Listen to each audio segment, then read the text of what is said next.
How the Victorian era's night soil men kept London from going to waste. No residence was more revered in the Victorian era than Windsor Castle. Among the royal palaces of Europe, Windsor Castle lays claim to the first place, the publication Picturesque Europe declared. Some might be larger, others may even surpass it in beauty of the site, but in none are size, beauty, and grandeur so united as in the first and oldest of the royal residences. Built by William the Conqueror and completed in 1086, Windsor was a base to royals including Henry I, Henry VIII, Elizabeth I, and more.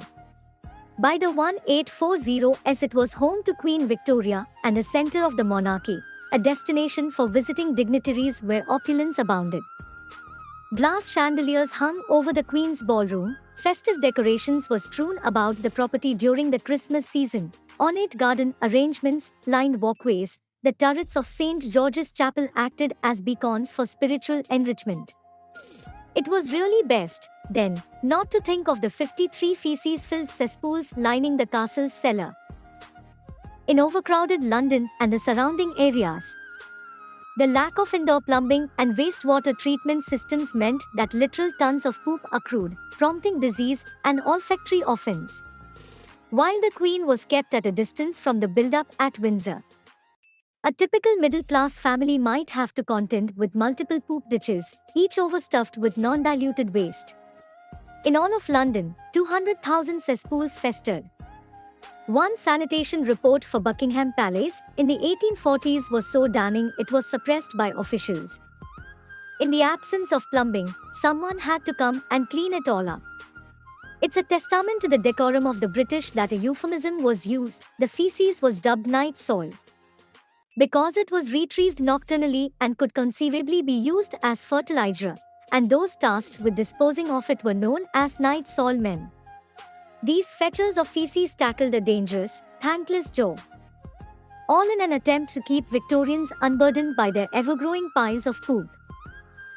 From its fashion and art to its architecture and excess, the Victorian era, a period covering Queen Victoria's 64-year reign, from 1837 to 1901, is among the most romanticized ages in world history. But in reality, the period was filthy in ways that seem incompatible with the affluence we now associate with it. More than 1 million people, or around 1/10 England and Wales' population at the time, lived in London in 1801. By the mid-1800s, it was 2 million, all of them contributing to human congestion that made sanitary living all but impossible.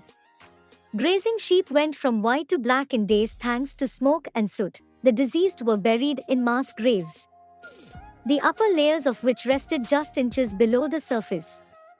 Decaying flesh was a common smell, and bacteria from the bodies sometimes traveled to water sources.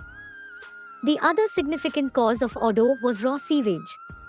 London had no public sewage system in the mid-1800s, only a rainwater system intended to catch precipitation runoff. People doing their business left stool to gather in privies or sheds with poop holes dug in the ground for the express purpose of harboring waste. Some were located out of the house, while others emptied directly into a basement cesspool. The brick-lined pits were usually covered up when not in use, though that did little to disguise the fact that a festering collection of excreta was growing larger by the day.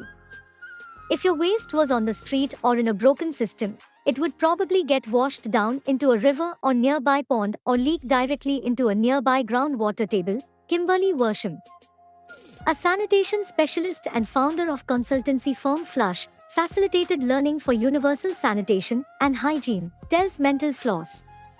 Or maybe your cesspool was overflowing, so there were stagnant pools of pooey water everywhere that flies would feast off.